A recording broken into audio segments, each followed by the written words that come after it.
guys, it's Tasman the Aspiring Kryptonian here with episode 4 of Comic Book Chatter. So this week we'll be going through the 2 new digital releases, which is Man of Tomorrow 9 and DCeased Hope at World's End issue 4.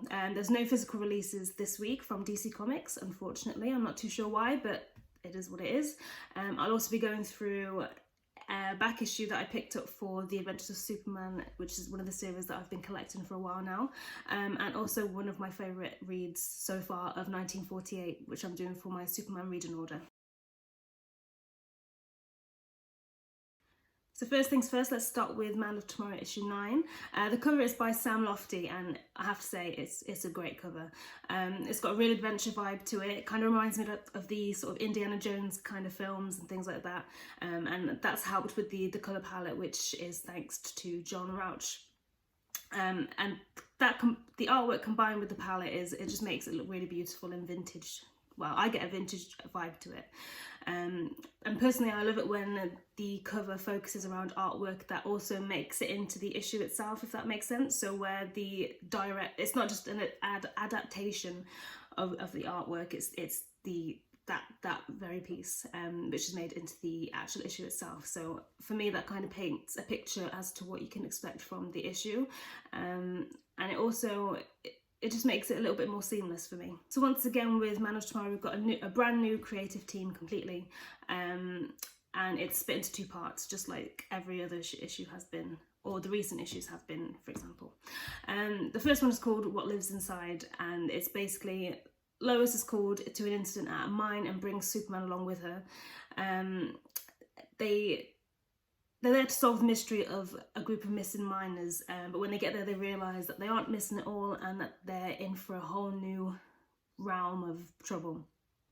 And then eventually they find out that there's some alien tech involved with the accident and the incident, which turned the miners into I'm not sure how to say this properly, but symbiotes, which is very Venom-like to me, and that's exactly what it reminded me of. But within that story, we're kind of there to figure out why the tech is there and where it came from and which iconic Superman villain placed it there. So with this story, I think the writer, Jeff Parker, has literally started the perfect mystery.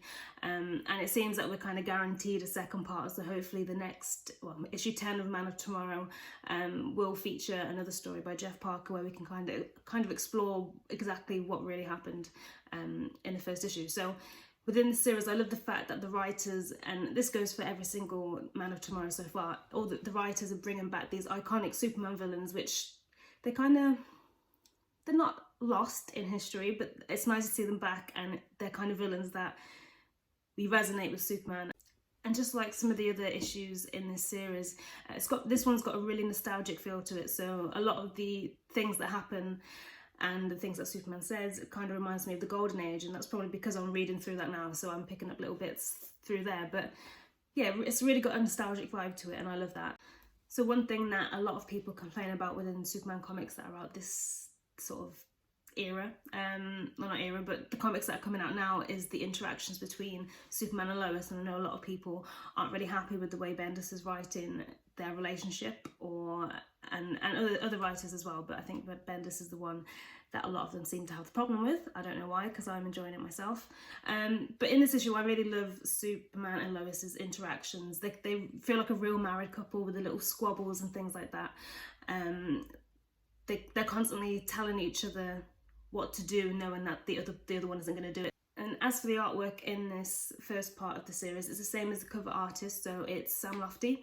And I love the way that he carries out his textures. So for me, his artwork has got a real classic comic book and, well, comic art and pop art vibe to it. So it's got the sort of dots in the background, so it kind of reminds me of Andy Warhol. And like I said, it's really nostalgic because it's not every day you see that anymore. And I think the colour palette of the whole issue really adds a vintage effect to it, so it kind of brings me back to where I'm reading in the Golden Age, whereby it feels like I'm reading a Superman comic from the 60s or 70s, and each page has kind of got a vintage brownie hue to it, and that's done perfectly by John Rauch, who I'm not completely familiar with, but I'm really glad that I've got to see his artwork in this issue, and that's why I kind of like that they're changing up the creative team so much with the writers, the artists and the colorists. We're kind of getting to see all these different people's take on Superman and a character that we know and love. And to be honest, every single issue in this whole series has been incredible, and I really want to see each and every single one of those creative teams bring another Superman story to life. So on to the second story in Man of Tomorrow. The second story is called Invasive Species. And again, it's written by Jeff Parker, but this time it's with art by Mike McKone and colours by Romulo Fajardo Jr. And I apologise, Romulo, if I've said your name wrong, but like I said, this series is bringing artists and colorists and writers that I'm not 100% familiar with. So for me, this is the first time reading and seeing their work, and well, that's not a bad thing at all, and I will continue to follow these artists and writers. So now, for me, I kind of find with the second story, it's unclear to me whether it's a direct follow-on from the first story or whether it's kind of a completely separate story but just features the same characters. So in this one, Brainiac creates a sort of reptile-like monster and basically unleashes it on Superman, and Brainiac is kind of watching Superman, and it's like it's rather than wanting to dominate the world, which eventually this creature will do because it reproduces into thousands and thousands of different, well, thousands and thousands of the same creature. But it's kind of like he likes to watch Superman do it, and he likes to watch Superman struggle. So I think it's quite funny in the sense that they're kind of mocking each other the whole way through. But yeah, eventually we kind of have to, well, Superman kind of follows this trail of thought where he figures out the monster's weaknesses, and then he has to kind of act upon those pretty quickly before it does start multiplying. I feel with this story, Jeff has really nailed the dialogue of a cocky Superman, and especially going back, like I said, I'm reading the Golden Age, so Superman is very cocky and is very confident, especially compared to the Superman we know and love now. And it's not often you kind of see that in nowadays comics, so it's great that Jeff's kind of gone back to that, and he's really nailed it, to be honest with you. And like I said, he's also nailed the dialogue between the hero Superman and the villain Brainiac in the sense of their relationship. So Brainiac is always trying to one-up Superman, and Superman obviously ends up coming up with a way to defeat or stop his master plan. So it's kind of funny, like I said, that they're kind of cocky with each other, both kind of testing each other throughout the whole issue. And another thing I love about this story is I love the way as you read the issue, as you read it, you kind of follow Superman's trail of thought. So he's kind of working out in his head how he can stop this monster. And because it's a reptile, he figures out that it's cold-blooded, so he takes it to, well, I presume Antarctica or something like that, so that its body rate cools right down, and that's what eventually slows him down. But yeah, I just love the way he kind of, in his head, you can see the trail of thought there, and I think it's really helpful in a story like this. So once again, the second part of the story, the artwork's fantastic. So this time it's by Mike McKone. He draws a really great, powerful, and full of control looking Superman, and again, he's another one that's kind of using textures, especially when he draws the monster, which is a reptile. You can kind of see the scaly skin. So that's done really well. And accompanied by Romulo Fajardo Jr.'s colours, that's a mouthful to say. Accompanied by his colours, it just really brings the story to life. In every environment the story takes you, you've got a completely different colour palette and a completely different style. So you know that you're in a completely different area. So for example, and that kind of really adds to the effect. So like I said, it takes it to Antarctica, and all the colours are kind of dark and blue. And then in the opening scene, they're in a kind of, I assume, a desert or something like that. So it's obviously warm and full of browns and yellows and really huey colours. And on to DCeased Hope It Will's End issue 4. So not every single issue of this series features Superman, but this one does have a little mention and a little feature, so I thought I'd bring it up in the episode. But first of all, the cover by Yasmin Putri, it's just gorgeous. It's a really clever idea, and it's really effective with the colours that are used, and I just think it's absolutely beautiful. It's one of those ones that it takes you a couple of glances to figure out exactly what's happening. Obviously, at first glance, you do see the Daily Planet and, well, what's left of the Daily Planet, and then when you look at it again, it's not until then you kind of realise that it's the within the shadow of Wonder Woman, and I think it's just a great cover, to be honest, and it's one that I would definitely have on my wall. So yeah, like I said, Superman isn't the predominant character in this issue, but it's such a good issue. Like I've said before, the praise from me for DCeased has been top tier. Probably my favourite comic series to date, I think. It's every read is incredible. It's exciting, every single issue. You never know what's going to happen, and even if you do try and predict what's happening, you're completely wrong, and it's just 10 times worse than what you could ever imagine. So Tom Taylor's nailed it there. Also, kind of what I like about this series is, like I've said before, I kind of focus on Superman comics, and I'll be honest, the reason I picked up this series, going back to the original series when it was out last year, was because Superman was in it. But I'm kind of getting to learn, and I'm being introduced to all these new characters. So for example, in this one, you've got Wink and the Airy, who travel to Jotunheim to find a safe place away from the anti-life equation and all the people that have been infected, and instead are greeted by an attack.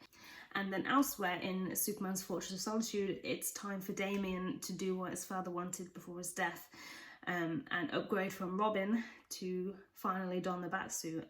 But for him, it's not as simple as just putting on the suit and taking on all these responsibilities. It's obviously a much more serious matter for him, whereby if he really does put on the suit, then that in his head it kind of shows that Superman shows that Batman is completely gone, and obviously that's tough for him. Some really nice and real sweet moments between Damian and Superman, and also Superman and Alfred in this issue. So I think my favourite bit was Superman and Alfred, where I think Superman brings Alfred some tea, and Alfred obviously says that he's not used to that, and they kind of exaggerate the fact that Batman is no longer there, so there's no masters in this situation, especially with all the anti-life equation stuff that's going down.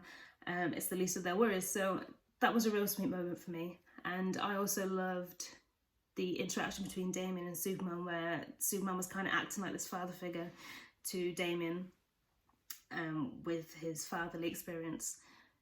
And it was just really sweet to read, and it's nice to see Superman encouraging Damian into donning the Batsuit, which he does, and I have to say he looks great in it, even though he is a little bit too small. So yeah, like I said, we do actually see Damian become Batman for the first time.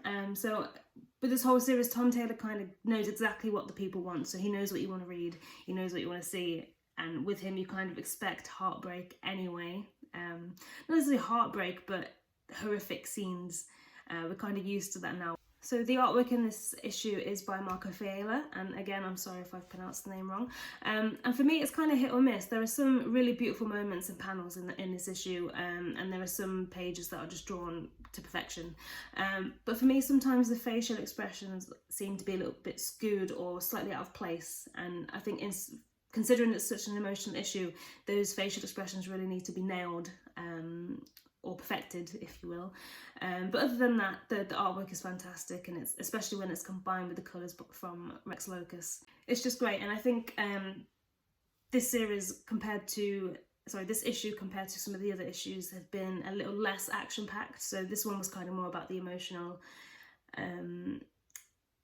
sense, whereby Superman's helping Damian, and you've got Wink and the Airy, who essentially trying to save themselves and exhausting themselves from doing it. So this one, like I said, is a little less action-packed until you get to the final few panels, and oh my god. Yeah, so stuff's about to go down. I'm not going to spoil it for you, but Tom Taylor kind of really just lets the artwork speak for itself there, and obviously it's a jump into the future that the Wink sees. So yeah, it's really carried out by the artwork, and it's done really well. You can see the rage and the ravenousness, if that's a word, in the dead heroes' faces. I won't say who they are, but yeah, we're definitely in for a right treat for the next coming issues.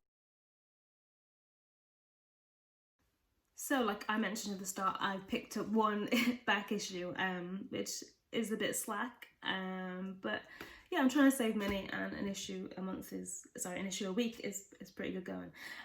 So this time I picked up issue 608. So this has a great cover, and I think it's Atomic School. Like I said before, I don't want to jump right into this series, because with the reading that I'm doing for the Superman reading order, and jumping into series, it's kind of going to skew it off or just take me a lot longer, and not make sense I'm going to be taking on too much basically. So I'm going to do it the proper way. So I will eventually get to this.